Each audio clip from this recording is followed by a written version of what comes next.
candid conversations, unfiltered opinions, and humor with Avag Beck's podcast. Hi, everybody. Welcome to a great episode today. I met this beautiful soul about a week ago. So this is Shannon Dobbs. Get ready. It's going to be a long one. Shannon is the founder of the Fellowship of Living System. We're going to talk about that. So he's going to explain it to us. He explained it to me already, but I feel like I was kind of selfish a little bit, but he's going to talk about it some more. And he's also the co-founder of the Regenerative Impact Alliance. So, Shannon, welcome to the show. Welcome for making time for a conversation. How are you doing today? Thank you so much. It's such a pleasure to be here, and thank you for inviting me on your show. I love the backdrop. I love the conversation that we had last week. I'm just really excited to dive right in. Yeah, I'm feeling good today.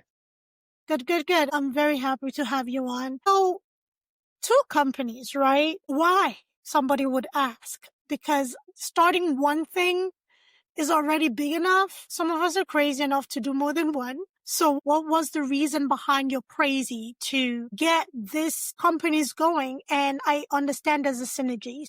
If you want to talk about how the synergistic and how they relate to one another while telling us why you decided to be a founder and a co-founder of these two companies. Yeah, well, it's not the first companies that I've started, first of all. I'm a business owner and an entrepreneur for many years. I was in the nightclub industry for a long time. Before that, I was in the leadership in the U.S. military. And so I've been in kind of some type of role like this for a long time. Right. About a decade ago, I got involved with food justice advocacy, really because I was running my businesses and realizing that my staff and my customers and my friends were all basically dying of preventable food-related diseases around me because we all lived and worked in the food deserts in the area.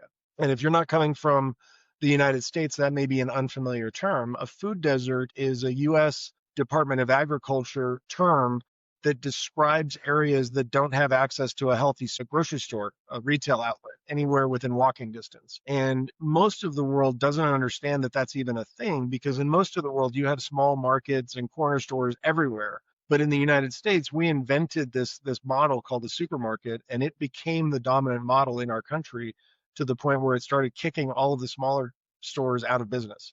And this has been happening for 50, 60 years now. And so now, as a result, we've had these growing pockets of area that can't support the supermarket model and basically isn't allowed to have any other model in existence because it's considered a competitive threat to these giant corporations. And so we're in quite a pickle here because our system has evolved to the point where it's basically taken over our food access area. And our communities no longer have the agency to be able to handle these challenges. What's interesting is that if you go across the world to Africa, to South America, to some other places that are considered developing nations, you don't have these situations where everybody's getting in their own way and really kind of blocking progress because you've got established industries that are threatened by change. And so what I've been doing for the last couple of years is really kind of pivoting away from my own area. I've been an advocate here in the United States for almost a decade now. And I've now started having conversations with folks in Kenya and folks in Trinidad down in the Caribbean and folks around the world that are actively looking for solutions like the ones that have been solved here in the United States and like the ones that have been solved around the world. But these areas are actually trying to solve these problems. And so the conversations that I'm having are much more fruitful. And what's really interesting about it is that you really can't be an advocate and just be like, hey, my name's Johnny and I'm an advocate and I'm going to be doing these things. I'm going to be volunteering to support some nonprofit organization or some community group anywhere just as a person. Like it doesn't work that way. Nobody's going to take you seriously.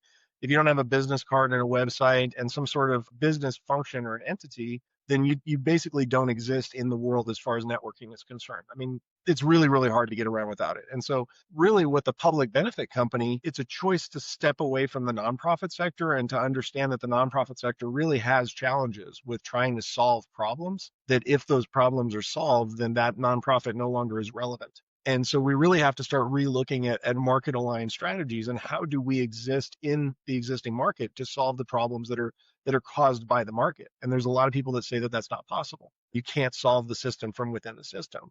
But as somebody who's operated in this system as an entrepreneur, as a commercial property owner, as a developer, as so many different things for so many decades, I have walked to this path enough that I can basically show people like this is how you build business in a way that is regenerative, in a way that is circular, in a way that supports community. And here's how you fold these community efforts into your business model.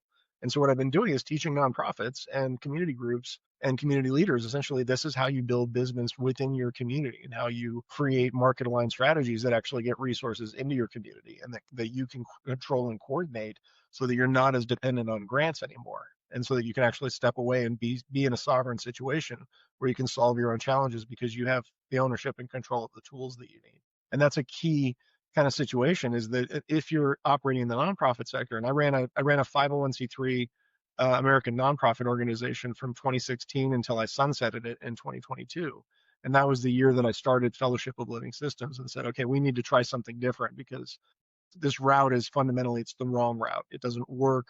The grants are misaligned with it. You can't get funding to fund capital projects or to fund mission aligned projects because the funders are like, they're looking for how do we maintain control? How do we do this situation in a way that we can, kind of be the colonial aspect of this and position ourselves as the expert and really not get out of the community's way. And so what I've done is essentially flip that script and said, here is me setting up a business that really exists only to show other organizations how to set up business and how to function and how to and essentially acts as a facilitator, so that if a group over in Story Village along Lake Victoria, as an example, wants to set up a business and wants to understand how to do that, we can connect with global diaspora investment. We can help them to connect with the resources they need to build their system up, and then we can set up educational resources so that their community understands how to operate it, how to maintain it, and how to build it internally. So this is a very fundamentally different way of dealing with climate change, food insecurity, water insecurity, technological access, education, so many different things that we deal with. It's incredible and very involved. And, the one thing that stuck out to me while you were talking was basically the competition that does exist with the big box stores and, community organization who are looking to make change, especially in food deserts. Given that you've already experienced, from our previous conversation, you've experienced what it feels like to go up against, the powers that be. It was not your plan. However, you were faced with having to deal with this. So how do you help business owners who are looking to navigate the same landscape, who may potentially face something like this? Or is it your opinion that is not as bad outside of the United States, or it doesn't exist outside of the United States? And if it does, and given what you experienced already in the United States, do you think there's a way forward at all? Yeah, absolutely. So here's what's interesting. The thing that's come out of this last decade, because I consider all of this to have been market research. I consider all of these processes, as heartbreaking as some of them were, this is all getting us a better understanding of like what exactly are the challenges. A lot of times when people even talk about food insecurity, they think about maybe I don't have a car, but maybe they don't think about disabilities. Maybe they don't think about if you got two kids in tow. Maybe you don't think about if you're riding the bus and the bus driver just doesn't like the fact that you brought your groceries on in a cart. And so he's saying that you got to put everything onto a seat. So maybe you don't have teeth. And so when you get home, you're having a difficult time trying to figure out how to turn that food into something that you can eat. Maybe you don't have a functional kitchen at home. And so when you get home, you get online and you're like, how do I cook food? And they're going to say, well, you put stuff on the stove. And then you say, well, what if I don't have a stove? Those are the types of things that we really dig into. And when it comes to the big picture stuff, when it comes to the things that require connections like commercial kitchens, food rescue at a macro level, waste to value, connecting farmers with the urban communities, developing retail in different locations, different communities, one of the biggest things that I really share with people is that there's different levels of communication and intersection. And what we're used to as a society is making all of our rules and all of our changes at the policy level. So everybody talks about policy changes. Everybody talks about the policy fights, about the laws that we have to change in order to fix the problems. But the thing that people don't understand about the market and about the situation that we've basically built for ourselves is policies are just a framework. They're the scaffolding that allows us to build business within them and to operate. Basically, everything that we do in society operates within this existing framework of laws. But once the framework exists, if we need to solve a challenge, and if we can solve that challenge within the existing framework, we don't have to go change any more laws. All we have to do is set up direct business-to-business relationships. So specifically, you were talking about a business owner. So the traditional way that a business owner would try and create change, go down to City Hall, make friends with a city commissioner or with the mayor or somebody like that. build up a presentation, go to the thing, present to the whole city council, get lobbyists together, do the whole fight. This is the standard process that everybody goes through in order to solve anything these days. Meanwhile, you've got somebody, let's say you got a farmer that's outside of that city completely. It's over the next county over, and that farmer says, hey, I'm going to start up a business turning waste into value. And they can go into that business, talk to that business owner, or even talk to just the department that handles the waste. It doesn't even have to be the business owner. It can be down here at the loading dock, and this is what I call it, the loading dock strategy. But Chef Jose Andres talked about it when he fed an island in Puerto Rico back in 2017 during Hurricane Maria. Millions of people were without power. They didn't have any food available, and FEMA wouldn't let him in the front door. So he went around to the back, to the kitchen entrance, and he started talking to kitchen owners and kitchen managers and suppliers and all the people on the island that actually got stuff done. And by the time FEMA got their shit together and actually got their first redistribution, the whole island was eating.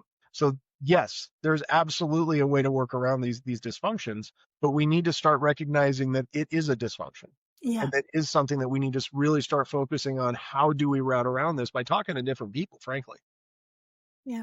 So going back to the human aspect of these things, because we've dealt with people, we've dealt with humans, and sometimes humans can be finicky, right? I'm being very nice here. I don't even notice Shannon. So the whole story about Chef Andres, and we know his impact and the things that he has done. Do you think that his notoriety may have also been an advantage? Because sometimes people actually do know a problem exists and they do know a change is necessary, but because of their own apprehension, they are very unlikely to either join an effort to make change, or they fear retaliation of sort, or the fear that the guys with the big box, right?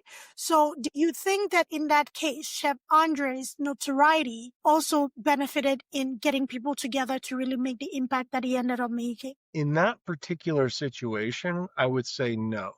Mm-hmm. I think the fact that he had friends on the island, I think the fact that he had people from his chef days that he knew who to call and say, hey, are you still working that business down here in such and such? Or are you still running that supply depot? Because, hey, we got this situation going on. It's not notoriety. It's not like people see him walking down the street and like, oh my God, Chef Andres is going to save us all. It's just like, is somebody going to answer the phone? And so that connection, that networking is very personal, and it's not one person is going to be able to solve that. It's really relational to each community. In your community, that might look like a church leader. It might look like a community elder. There's a lot of different ways that you can look at it, but really, like, who are the key leaders that people coalesce around? And if those people are empowered with the tools and the education and just some primer videos and some basic, like, this is what's going on, so that those key leaders understand what's happening and so that they can translate that to their community effectively, what we found is that that's the effective way of actually getting these situations across. I mentioned Sori Village in Kenya. This is an active project that I'm volunteering in. And what we're doing is we're taking a situation that I observed when I was living in Ensenada, Mexico. During COVID, I was checked out. I was hiding under a very pretty rock on the beach, paddleboarding, ignoring the world, everything like that. So that was my 2020, 2021 experience. And then I was going through a divorce. I had to come back in country and file documentation. So, that part of my idyllic life went away. I ended up in Colorado with a very different experience. Now I'm skiing. It's all good. So while I was there, my landlord was talking about our neighbors down the street, the colonias, and what they had been dealing with this dysfunction in the water system forever. Like, Mexico's known for having, crap water. And if you drink it, you're going to get sick. And so, like, everybody knows that. Don't drink the water in Mexico. And so what they're doing is, because of the dysfunction, because the government had been unable or unwilling to do anything about this for decades, like literally generations, these guys got sick of it. And they finally said, you know what, why don't we identify where the water's coming into our neighborhood and just install a reverse osmosis filtration system right there. And that way, everything downstream of that point is clean water. And then if you replace pipes downstream from that point, that it's clean water going into the pipes. And so they did that, and they just crowdfunded it, and they figured out, how much everybody's willing to put in, and they ponied up their shekels, and they passed the hat around, and they bought a reverse osmosis filtration system. And then all the heavy metals and all the, pesticides and the, chemicals from prescription drugs and all the other crap that goes through the water system that we can't, do anything about, they got it out of there. And then everything in that neighborhood was clean. And so that ended up being essentially what I was sharing with the leaders in Sori Village. It was like, hey, they just did this over here, but here's the thing: you guys are talking about women's empowerment too. You're talking about growing an industry around this. So what if you just put a card reader system at the front of that filter? And now the women have accounts that they can coordinate and they can control with the whole community. And now instead of hauling water, they're just coordinating access. And what if that thing is solar powered so it runs no matter what the grid situation looks like?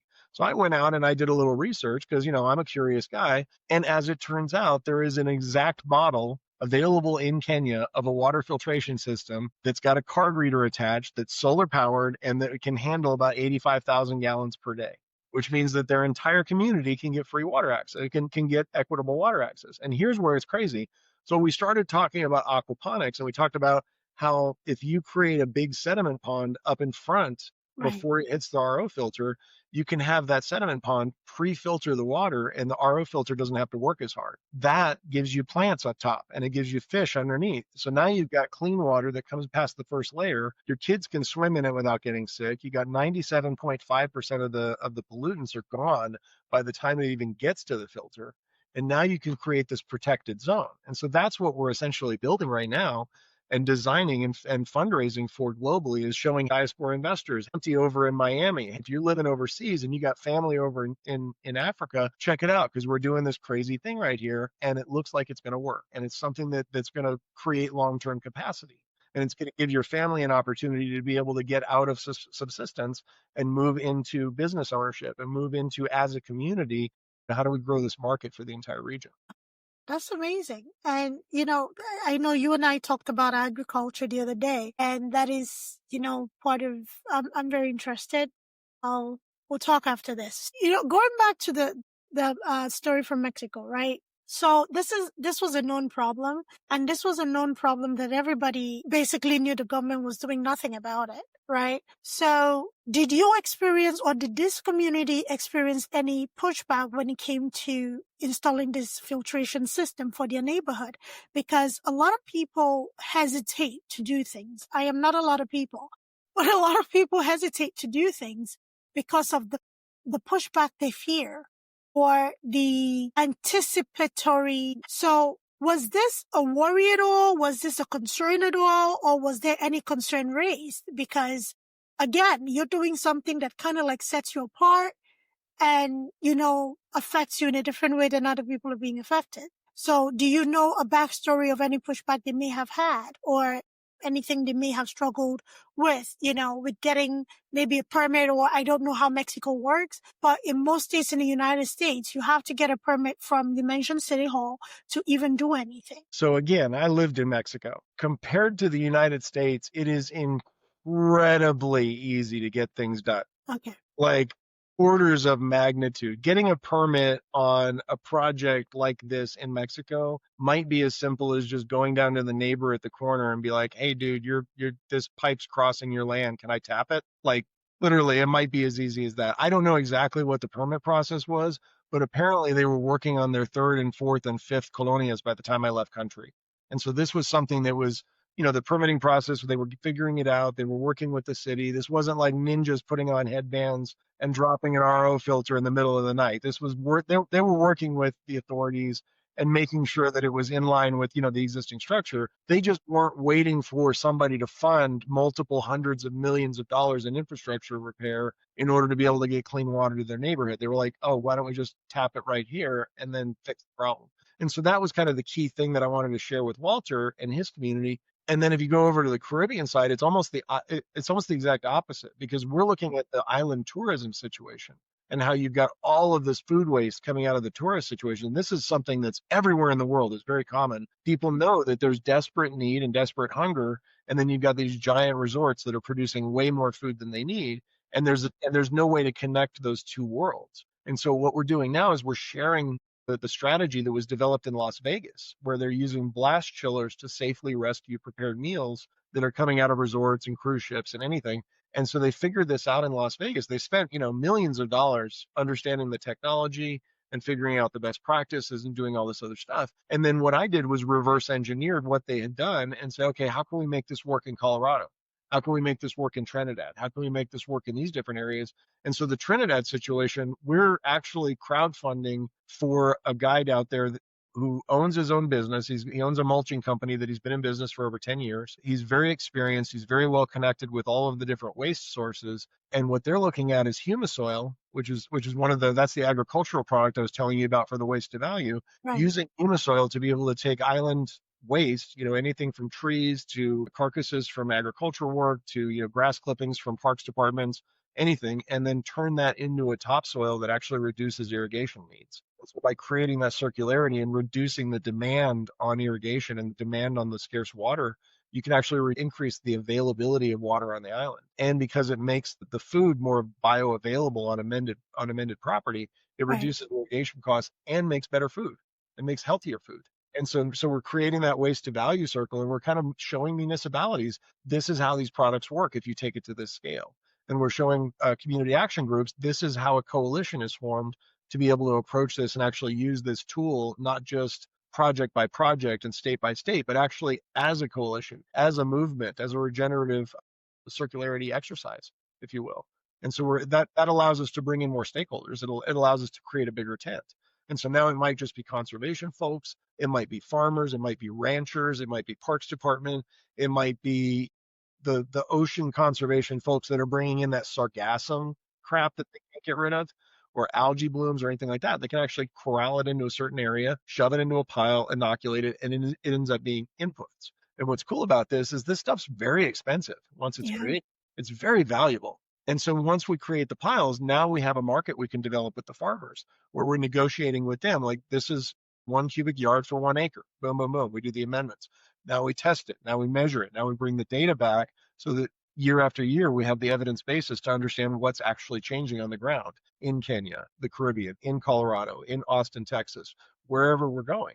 And so each one becomes a pilot that's focused on a particular extreme weather situation or mobile rollout, or how to do this in conjunction with land development, how to do this in conjunction with ecotourism. So each situation ends up being its own story. It doesn't change the story of what the initiative is, but it adds very powerful instruments and very powerful strategies to whatever those stories are to give people an understanding of, like, this is how we can actually elevate our approach as a systemic approach. Yeah. Very interesting. And I love the connection point, because traditionally people think that, starting a business and doing business requires you to work in silos. I don't know why that has become a norm for us as humans. Could be trust issues, just could be anything. I don't know. And, the very fact that the business, what you do, is not something that divides or keeps people apart, but instead brings people together, and to see how they can commonly benefit is incredible. Going back to agriculture, right? I don't know if you know the estimation for the agricultural growth in the African continent, but that is something that has attracted a lot of attention, globally. So in the African landscape and dealing with things, especially with the government, I'm not saying it doesn't happen in other government structures. I'm going to speak for, my knowledge. Sometimes there's a need to butter people up, right? So I view experience as that, and also understanding this. Is there a framework for you to circumvent, these kinds of things? Especially you have a proof of concept, right? So it's not like you're just blowing smoke. You have a proof of concept. We have working models. Yeah, the humus is operating in 33 countries. MGM just celebrated their 5 millionth meal rescued. The Nice. retail model that I'm strategizing, I developed the retail model, but it's based on a model that's hundreds of years old in the United States. Right. The drug store. So these are not and none of this is new. It's just the coordination strategies that we're using to bring them together and to integrate them into community needs. That's what's unique. Right. So basically, in expanding this, because I see the growth, have you thought about how to circumvent people needing to be buttered up, in a sense, for the communities to actually benefit from this? Because coming from a fishing community, just as you were talking, and you touched on different facets, from marine, health to agriculture, food rescue to composting, manure, all of that stuff, right? And I can, in my mind's eye, just draw the map on all this connection. So, the question again, do you have or do you plan on, any ways to circumvent all of these things? Or is it important, going back to Chef Andre's, having people, friends on the island, people who knew how the island worked or who had resources, right? So have you thought of a way to circumvent, the unnecessary buttering up? Or are you focused on having people who have an equal amount of buy-in and are familiar with, different ecosystem or countries to have this project continue to expand? So I don't like to use the term circumvent, but I do absolutely have a plan for empowering communities with a voice so that they don't have to feel like they have to go through a point of contact. Okay. And so the specific, what you're talking about, it's just a natural way things work is, we're 25,000 people. I'm going to pick on Sori because they're in Kenya. They're a very strong community group. They have connection with academic groups. They have connections with engineering. They have, they're really good heads on their shoulders. They've been in this process for a little while. They're not, they're not starry-eyed. Oh my God, somebody help us. Right. And yet they're still like the whole community has to go through a point of contact. So what they'll do is they'll send one person out. It's like, hey, go down to the capital, go to Nairobi, and we're going to talk to such and such today. And on your way back, meet up with so and so. And so they're strategizing a plan. And it's like you got to have one person or maybe two people doing all of this work trying to do that. And what's crazy is like this is the same challenge that I'm dealing with as an advocate. I've got very severe disabilities, and so I don't have the capacity, I don't have the bandwidth to do all that legwork. And so I've had to figure out, okay, how can I leverage my connections and how can I leverage the interactions that I'm making with these community groups so that I'm not having to do a whole bunch of work and so that they're basically empowered to be able to do the legwork that they need to do. And in order to do that, they need to have the tools to actually be able to tell this story. And so what's happening in the last 18 months has been really fascinating because throughout history, this has been the challenge is how do we bring this communication to the point where the whole community can talk about it? And social media was supposed to be the answer to that. But the problem with social media is that you only know what you see, and the algorithms basically stop you from seeing anything that's of importance. You can't even see what your neighbor's doing or your best friend's doing because you're only going to see 1%, and then they're just trying to sell you on products. And so that's not the answer. And now we've got this situation where these new technologies, now suddenly we have the ability to talk to computers in our own voice, from our own lived experience, with our own questions, and the computer can listen to us and answer us back in our own language. That's never happened before. That's the big shift. And so now what we're doing is we're really changing our focus. Like Sori Village, we're focused on women's empowerment and water security and clean water access. But now I've been telling the team, I was like, we can't focus on that right now. We need to focus all our intention on getting you the capacity to be able to tell this story. And not just you, but everybody in your community. And so what I'm doing is I'm sharing with them. I don't know if you're familiar with like Notebook LM as one of the Google tools came out. Well, that was intended for college students. But now we're finding out that we can create source materials and put them into the LM and then share them with our team members across the world. And now they can create primers in their own language, from their own lived experience, from the same source materials that we're using. And now they have the ability to actually educate the people that they're talking to and to show their community how to create their own stories. And now, so now, somebody is in the village and they're having a conversation with their family member that lives down in Miami or down in New Zealand or in Australia or wherever they are around the world, diaspora folks, around the world, people that are just not in your home of origin. And they're saying, hey, Auntie, check out what we're doing. And here's some pictures and here's some videos. And oh my God, here's the progress. And here's the folks that are spearheading it. And oh, this is how I'm involved. And we're doing, we're learning how to do plants and all this other stuff. And that empowers those small dollar contributions. That empowers people to really feel like, oh my God, I know exactly what this money's going to. I know exactly what I'm supporting. And I can see day by day, this is what's happening. And so that's what we've got now that we've never had before. And so, yeah, we're focusing all our attention, like first dollars in donations, going to go to a really nice server computer and 20 to 30 Raspberry Pi workstations. And now kids and women are going to be able to actually get the tools in their hand and be like, oh, here's how I get my own account. Oh, here's the source materials we're all using. Oh, here's the videos that have already been created. Here's how I translate this. Oh, boom, boom, boom. Within a couple of days, everybody's fluent. Once everybody's fluent, then we start accessing VO. Dio is a video producer. It creates full motion picture graphics videos. We can do that in 8-second clips. We can go through Flow and we can put together mini documentaries. Now this starts getting into the pain point of every community group everywhere. How do we tell our story?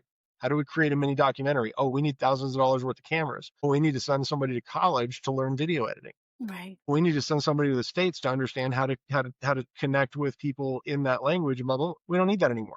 None of it. All we need is an understanding of how to use these tools. And I'm even automating some of the tools, like some of the agentic AI. You can even get to the point where like, okay, do this. And then every time this happens, do this. And it's just going to do it over and over again.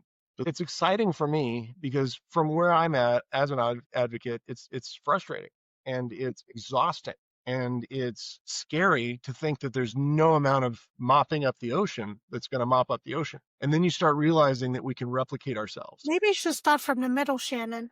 Just mop it from the middle. Mop it from the middle. Yeah, go down to the Mariana Trench and just spin that mop and be like, all right, we got this. Yeah. And that's the thing is like every time we get into any of these conversations, it's always mopping the ocean. How big is the poly crisis? How big is climate change? How big is food insecurity? And they're so big that it's like we can't find where do you get your fingers under? Where's the first place to start? And this is what we're finding out is that, $5,000 chunk, we can get an entire community hooked up with the tools, with reliable internet connection, with reliable power, with a reliable computer, and with basic source materials that can empower them to have their own conversation with everybody they want, to invite people over to use the Wi-Fi, to really kind of create this as a community space. And then that gives us the tools that we need to get the funding for everything else. And then after we get the emergency solution in place, now we can talk about the emergency solution, take the pictures, take the videos, do the thing, the testimonial, all the stuff. And then once we build the bigger picture solution and we get the waste to value in place and we get the processing in place and we really start growing this market, now that emergency equipment can go down to another village. So we're not wasting the purchase, we're just incorporating it into the expansion plan. And maybe that's the next village that we start working towards regional expansion. And because everybody's working through Ubuntu and because everybody is working on collective empowerment, and we don't have this cat eat dog situation like we've got over here in the West, we've actually got a chance to pull these things off. Yeah. So if somebody's listening to us and they want to get involved, you run two organizations that are very synergistic in nature. So Fellowship of Living Systems and also the co-founder of the Regenerative Impact Alliance. So how do they get involved? Do they reach out to you and you kind of like direct the traffic depending on what their focus is in, whether it's contribution, aligning with a community or starting something new? Would you be the best point of contact, or would they, go and check out, both of this organization? This is where RIA comes in. So the Regenerative Impact Alliance is the nonprofit that's focused on the education. It's focused on capacity building. It's focused on the communication and on telling that story. So everything that we were talking about with the physical, like the water and the food and everything like that, that's all FLS. Right. RIA is where I would suggest that people volunteer their time. It is a registered 501c3, which means that you can get, donation credits for your time. We have a very robust system that we're inviting people to come in and learn with us. So we're kind of co-creating the situation as we go. The plane's already in the air and we're now building the plane. That's how it works. We're not waiting for perfect action. We are moving forward. We're supporting projects on the ground. We're doing things. And the intersection of where FLS, where my personal advocacy and the educational mandate of the nonprofit comes is in this capacity building. It is in on sharing these tools and helping people to understand how do we use these to increase our impact both at home and kind of in our wider circles. So Shannon at ria.earth, RIA.EARTH. That's how you get a hold of me. I'm going to figure out a way to automate this situation. So at some point in the near future, I'm going to hand you off to a bot probably. So just be prepared. I'm looking forward to like weekly or monthly calls where we can connect up and really kind of like lay out the groundwork. But I'm also going to protect my headspace a little bit. So we're going to figure this out. What we're really looking for, honestly, like, yeah, we need funding, but honestly, what we really look for is volunteer leaders who are interested in coming in the ground floor of something truly different. And so if you're that person, reach out. Let's figure out how to slot you in. Let's figure out what your interests are. I don't really have like a set priority of what we're looking for with skill sets so much as curiosity and interest in learning new things. Beautiful. So do you have a website for either of this organization? Yeah. So RIA.earth. That's the website for RIA. And then the Fellowship of Living Systems is livingsys.org. Go there and learn and then reach out to you and have a conversation. Yeah. And you can join our membership space and you can come in and start kicking the tires and you can help us build it all out. And yeah, all the stuff. In the snow, by the way, he's in Colorado. So, um, if so, as we're having this conversation and say somebody from a corporation is listening to us and this is a corporation that gets involved in impactful work, like, you're doing, supports advocates, supports community building initiatives, and it's an organization, it's not just somebody volunteering their time. So how do they fit into your general framework, whether it is with resources, because you did talk about fundraising, or is basically resources in terms of, you mentioned computers, cameras, whatever it is. So how do they get involved? How would their impact work out for what you're looking for right now outside of individual learners and contributors? Okay, so in order to respond to that, I'm going to tell you somebody else's story. Okay. All right. So there's an organization called Project for Public Spaces. It's a nonprofit organization that's been around for 35, almost 40 years. So PPS runs a market program where they teach community groups basically how to develop community markets. And they developed a program called the Heart of Community back in 2013, something like that, about a little over a decade ago, where they collaborated with Southwest Airlines. Okay. And Southwest came in and donated $250,000 as a grant. And then PPS came in and matched that grant with $250,000 worth of expertise. So community engagement meetings, focus groups, all the different things that help the community to actually be able to engage their community and really teaching the local community group. And so what they would do is they would structure this as a grant application, and local groups would come in and vie for that space and that prize, and one every year they would choose, and they would use that would be their pet project for the year. Is like, this is the market that we're creating, and Southwest would brand it, and it would be on all the marketing, and it was a huge benefit for the corporation. Now, the programs that we're getting involved with are at multiple levels. Especially the tech companies saw this, hardware or AI or any one of the aligned organizations. If you start talking like, oh, this guy's talking about communication, he's talking about teaching grassroots group about AI and about emerging technologies, this is something that's really aligned with our message, then you can sponsor a village with, I'd say probably about $20,000 to $30,000 would be a good sponsorship level that would get one of their community centers hooked up with the technology that they need to create classroom spaces, to have reliable internet, to have reliable power, so that wherever they're at, that community is hooked up globally and they've got the ability to bring in the information and to connect up with the expertise globally that is trying to help them on the ground. That is the foundational layer that we're looking at for support for any community. So whether it's Story Village, whether it's Trinidad, whether it's here in Denver area, I've got small local nonprofit organizations that are grassroots level that are looking for and are positioned to be able to provide that type of support to the community, and they're looking for that sponsorship. And so I'm not necessarily saying, hey, come in and sponsor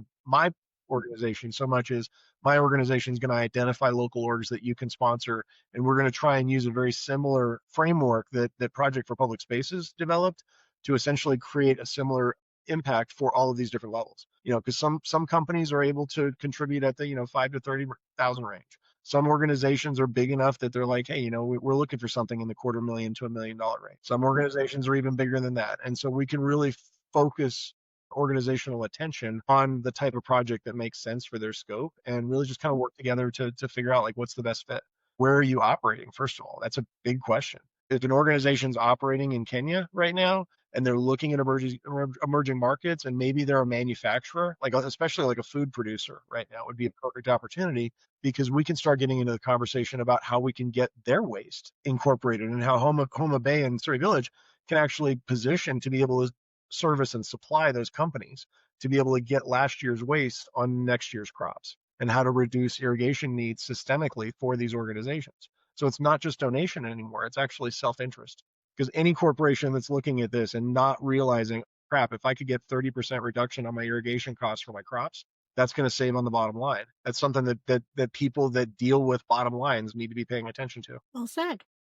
Well, thank you. And then, I mean, that's not even including the marketing benefit. Like, look at what it does to your ESG ratings when That's you're right. proving that you're developing an entire market that's circularity, that's waste to value, that's creating, capacity and value and just a lifeline for a local community that's at subsistence level in an area that is absolutely integral to climate change. Like, look at Lake Victoria. It's the largest freshwater lake in Africa. It's the second largest freshwater lake in the entire world. It's incredibly polluted right now from fertilizer runoff and from heavy metals and other things that are ending up into it. If we can get a handle on reducing the amount of dependency on external fertilizers, then that reduces the inputs on the lake. If we can start passively cleaning the water as it's coming into villages all around the lake, that's passively cleaning the lake. It's not something that we're necessarily focused on, but if you're looking at the bigger picture, if we get a bunch of these all over the world and we start replicating this to where everybody's using it, that passively cleans the planet. And not everybody really thinks at those scales, but like really think about it. If we get waste to value popularized, if we're able to gain traction, different continents, then we've got a real way to take problematic waste and turn it into something that reduces irrigation needs.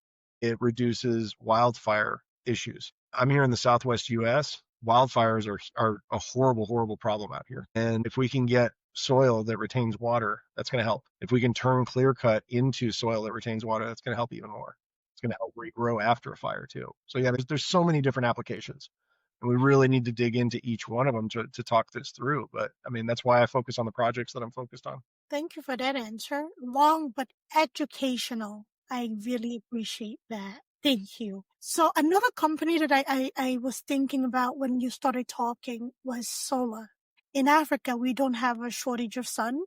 We have sun in abundance. And the flip side of that is that the electricity is not always reliable. And to have systems that are working and doing what they're supposed to do, maybe not round the clock, but majority of the hours in a given day, you kind of need reliable energy, electricity. So a great point for a lot of solar companies to make an impact here, whether it's donating equipment, sponsoring a village, anything, an initiative that will keep this project going, even if with a borehole, water is flowing, they have reliable water source. All of these things affect the environment in a very positive way. So it's really exciting what you're working on, Shannon. And I Absolutely. know it sounds like a lot, but you do have a strong support system.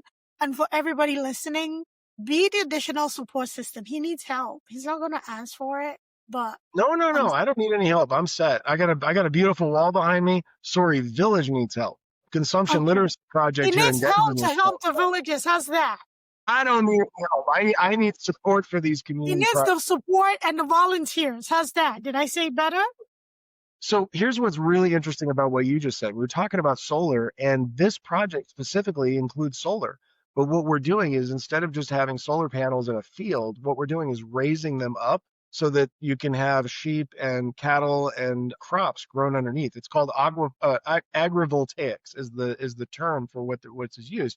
I'm sure you're familiar with it, but we're actually going to be incorporating that. And what that does is it allows for up to 160% of land usage. You get 100% of the solar, and you get 60% for shade tolerant crops, and you get some forage space. It's a great synchronicity. And what we're doing is we're figuring out. Obviously, it's not something I'm spearheading, but communities are figuring out like, oh, if we just put solar down, that's a waste of an acre. And we shouldn't have to choose between energy production and food production when we have shade tolerant crops, when we can just lift them up about 8-10 feet. And now we can do both. And so I'm really excited about bringing that in. And especially if there's any companies that are looking on the edge of that and are looking for opportunities to experiment with different communities, this is actually not only is Story Village and the Homa Bay region going to be impacted, but in Homa Bay County, there's also a refugee camp with over 300,000 people living in it. And so by developing this market and by developing these food security initiatives, we're actually going to be intersecting with that refugee camp. And we're already collaborating with them on how to get assistance in that area, how to bring capacity in to be able to develop boreholes so that they've got more access to water in that area. So this really is a regional support network. It's not just one small village building up. It's really incorporating the city to the north. It's incorporating the county government. This kind of a big picture push, or it's getting Beautiful. to that. Yeah. I like the innovative ways of thinking about things. I'm very much outside of the box kind of a thinker. So anything that, maximizes the use of a space, why not? So it's great that it's being initiated. So on the flip side of corporations, it's the investors. So the VCs, the angels, and the people with a little extra in their pockets. So for people that are listening that could fall into that category, whether a venture capitalist, a hedge fund manager or hedge fund company, or angel investors who, yes, they can go into a website. Yes, they can look at all of that, but they still ask for a pitch deck. So is there a way to get a deck to a potential investor to kind of like look at their potential ROI? Because ROI is really big with this community of investors. So do you have something like that that can satisfy the subset of those kind of investors as well? So yes, I definitely do have that. And I've got one for my company. It's so easy to develop a pitch deck anymore. Gamma will spit one out in 5 minutes for free. Gamma is it's a website, it's an AI that you can go in and basically tell it what you want, and it'll create up to 10 slides in a pitch deck on a free account. So you can go in there and basically, that's another one of the tools that we show change makers how to use so that you can get in front of people. So instead of having to hire somebody to make one for hundreds of dollars, you can just go do it. But yeah, I mean, we can also customize the pitch to individual investors. One of the things that I really want to be careful about, though, is that we are specifically avoiding venture capital. Got it. So angel investors are welcome. We're going to be running on a land syndication program, which what that means is you take the investors and put them in as limited investors, and then the general partner, or you basically bring them in as limited partners. The general partner is the community itself. So by putting it that way, rather than having people invest in the company and have that need for growth constantly, and you have to buy out and all that thing that goes on in the market, you're investing in the land syndication itself, and then within a 5 to 7 year period, the investors will get bought out and exit, and then the community owns and controls 100% of the investment. So all of the capital gets transitioned to community ownership, and that's the goal and the intent of the strategy that we've developed. And so because of that, we have to avoid specifically venture capital, because venture capitalists invest in the company and they're looking for that hockey stick growth model, quick exit and everything like that. And this is land-based. It's fundamentally different. It's going to be between 5 and 10 years, depending on what the negotiation goes, but we're going to be a longer period of time. And we're specifically looking for people who have a tolerance for just parking your funds for a few years and really seeing that legacy that comes from being part of the development process and being part of the wind and the wings. It's a great thing that you know what you want and what you don't want, because not all money is good money, especially in the business space. It is very important that founders know that. I know many people who have found themselves caught in the middle after entanglement of sort with VCs, and it's not really what they wanted, but at the time it was enticing, right? So it is great that you have a beautiful picture of the business model and you know where it stands and where it's going, and the focus is on the community and social impact as opposed to a beautiful hockey stick. We're looking to get as close as we can to a nonprofit effect while still playing in the market. And that's the key thing, is that we have to play in the market, because this separation and the redistribution and the whole giving thing, not everybody's following the news right now, but the vast majority of people on the planet are pretty aware that agencies are getting defunded, entire groups are going out of business. Like the nonprofit sector in general is in panic mode right now. Because, oh my God, all of the fundamental assumptions that we've all had that we've been operating on. There was a huge growth during COVID to be able to create systemic circularity, but it was based on the global supply chain, and now we're seeing the global supply chain collapse. So a lot of the conversations that we're going to be having are going to be at it's okay, it's all ending, but we have a path forward level. So we're going to be doulaing a little bit of this as we transition into the new world. I like the doula. That's the perfect way to explain it, because it is. I mean, if you're into tarot, the death card is both death and rebirth. Yes, it's a different world right now, and sadly, it's reality. You have to learn to pivot. That's the best thing about being in a business. The second best thing is being in a business, a people business, improving the lives of people, because what happens is that you inadvertently improve your own life. You inadvertently learn something to have you have a different view. That is why this advocacy thing is something I'm very passionate about, because in you looking past yourself, you often see a bigger picture of maybe things that you didn't think about. So I'm very excited for all the things that you're working on. We have some synergy and we'll talk about that. We don't talk.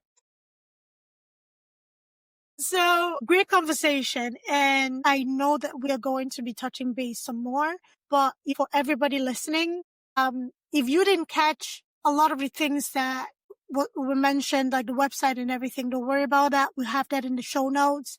You can just click in and find the websites, how to contact Shannon as well.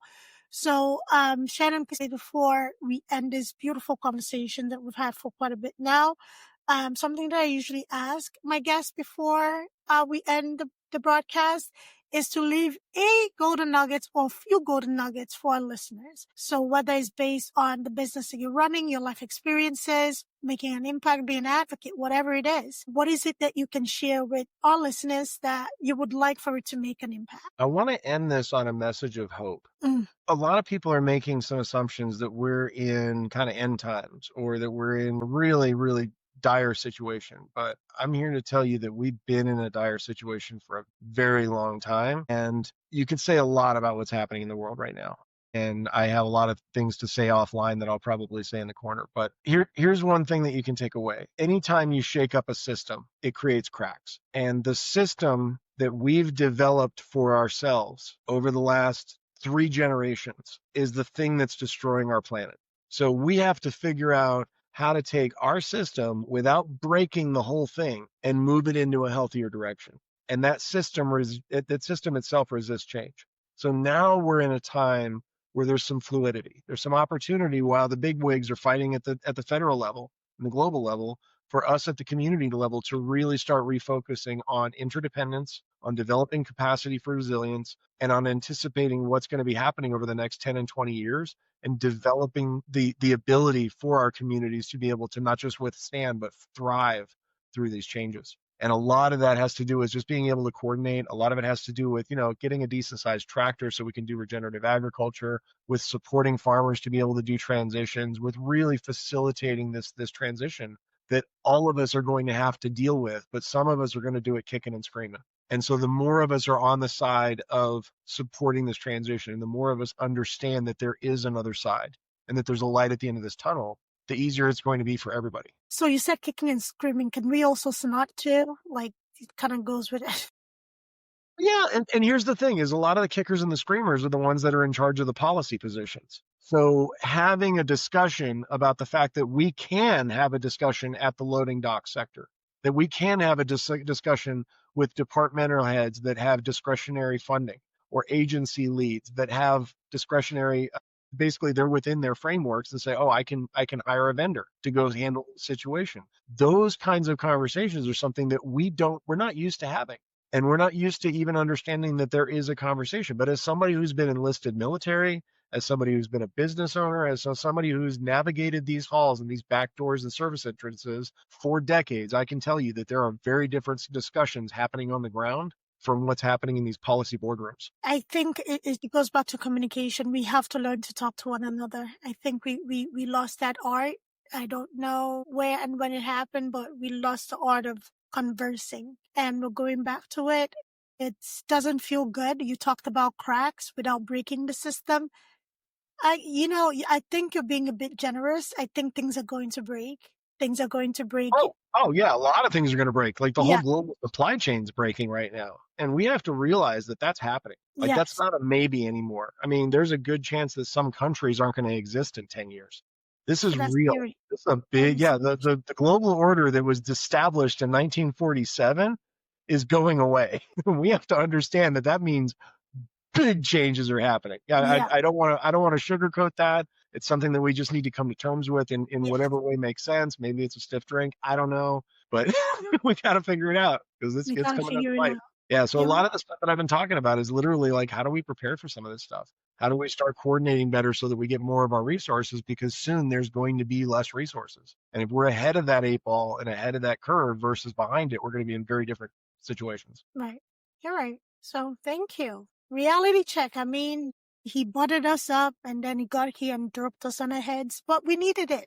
So we needed it. We do. We do. Occasionally I do too. That reality, we need it. We need that. So it's necessary from time to time. But if you learn something is, we've got to figure this out, everybody, and we've got to figure this out together, and we have to get involved. And more importantly, we have figured it out. We've already figured it out, just not everywhere. Not yet. Yes.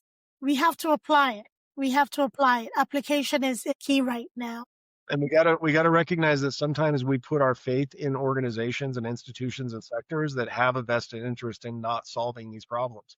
I mean, these are just these realizations, things we got to understand about with the world. I think we kind of realized that, but we're in a state of denial. We were a state of denial for whatever comfort that brought. We were comfortable that maybe that will change. Maybe this one person will make the difference. And we kept repeating the same cycle over and over and over. But right now, a lot that is happening right now cannot be avoidable. So let's hope we learn from it. I think it's the addiction. It's the breaking from addiction cycle too, isn't it? I think so. It's like when the pain of change becomes less than the pain of staying where you are. That's when change happens. I guess we just got read, all right. I guess Shannon decided to. Damn it, we were gonna end on a high note. Message of hope. Change is coming, whether you like it or not.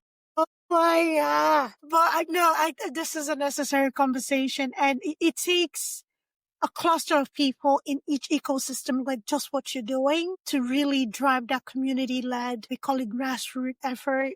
Call it whatever you want, whatever feels good, grassroots community, whatever it is. We need one another, and we need to grow and expand the knowledge that we already have. Nothing is really new. Everything is recycled, really. So it's about really implementing it and making it work for us. Nobody's coming to save you, right? That's what they say, Shannon. Nobody's coming. We're all coming to save each other and ourselves. Outside of us, stop. Well, yes, you're right. I'm not coming. I'm literally not going to leave my lazy boy. Like, I'm comfy. I've got Costco down the street. I'm set. I'm hooked up. So I'm here in my comfy chair, and I'm going to do everything I can from this position. For needing a savior, right? Hey, no, I told you for nothing, Shannon. Oh my God. Goodness. So I literally told my sponsors out in Kenya, I said, the only way you're getting me out here is in celebration because we did it. I told them flat out, I was like, that's the rule. I was like, the only way you're getting Shannon out here is if we're celebrating. I will get on a 19-hour flight for that. I think it'd be worth it. Once you step on the continent of Africa, it doesn't matter what country. It's just very homely. And I do look forward to visiting as soon as possible. It's a joke. You should. Yeah, you should. You love it there. Closest I've been, I think, was Malaysia, Indonesia area so far. So I'm working my way over. Okay, hurry up, Shannon. And hurry up. Get there soon. But thank you, everybody, for listening to us rattle. This is us. We do this quite a bit. We did this the last time we met. So, again, we keep things light. We have serious conversations because, again, this is life. You can either cry about it and just go curl up in a ball in a corner, or you can do something about it. And I applaud you, Shannon, for doing something. I am very grateful that you made time to be here. And thank you for having this conversation. It's not the easiest conversation to have. However, the reality is right there. You cannot ignore these things anymore. It's a fun conversation to have. I mean, we are playing with cool toys. We might even have cookies. I don't know. Seriously, we're going. Okay, wait. I got to end with this. I am a former nightclub owner running a food justice and climate initiative, which means the one thing that you can guarantee is I'm going to be throwing some hella parties. So you say so? Look forward. Yeah. So if you know what a fundraiser is? It's a party for a cause. True. Somebody had to explain that to me. Like, it took me a second to get. I get to keep throwing parties. What? So yeah. No, we're gonna have some fun. And digitally online. I mean, that's one of the things that we need volunteers for. Is like, who wants to connect up with artists and turn some of their works into NFTs that we can use for crowdfunding prizes? Who wants to donate the use of a song so that we can create a video so that we can promote these things? Like let's all get involved with this. Like, this is something that where we truly get to contribute our creativity, and we get to do it on our own networks. And so everybody can step up and be like, you know what? I'm an ambassador. I'm an avatar for this situation. That's the way it works. I love it. You don't wait to be an expert. I I listened to something yesterday, and it was about the founder of the Square, the credit card processor. Yeah. And the story was basically, you don't have to be an expert in something. You have to have a need and want to do something about that need. It's a society thing too. We get so hung up on accolades. I don't have this education. I don't have this influence. I don't have this reach. I don't have this connection. And you beat yourself down so much, and you have so much potential to make change, especially with people popping up everywhere. All it takes is alignment. Align yourself with the right people, align with somebody or people that are making changes in the world, whether in your immediate community or in the global world. Align, and you'll be surprised how much you can do. So before Shannon gives us any more doom and gloom, I think is a good place to start. All right. Ria.earth. Everybody come over and volunteer. Let's get involved. That's right. And we're going to make this whole thing happen. And learn some cool stuff too and have fun. There we go. That's what I'm here for. There we go. It ain't fun. I'm not doing it. Don't do anything if it's not fun. You get very bored and you wouldn't commit to it. Exactly. If it doesn't ignite me here or here, I'm not doing it. All right. So get involved with everybody. Thank you for listening to us chat. Let us know what you think. Please, please, please reach out, figure out what areas may fit into your life. No donation is too small. No donation is too small. See in your own world where you can align the services for the benefit of your community as well. You don't have to wait for that savior, that one person you think is going to do something. You may be that one person everybody's waiting on. So talk to people, see what you can find out, see how you can get involved and get things going. So thank you everybody for listening. I'm grateful for you. And Shannon, again, very grateful to have you here. And thank you. Thanks for tuning in to AVP's podcast. If you enjoyed today's episode, don't forget to subscribe, rate, and leave us a review. It really helps us out. We'd love to hear your thoughts and continue the discussion. So join us on social media or drop us a message. Until next time, keep exploring, stay curious, and keep pushing the boundaries of your world.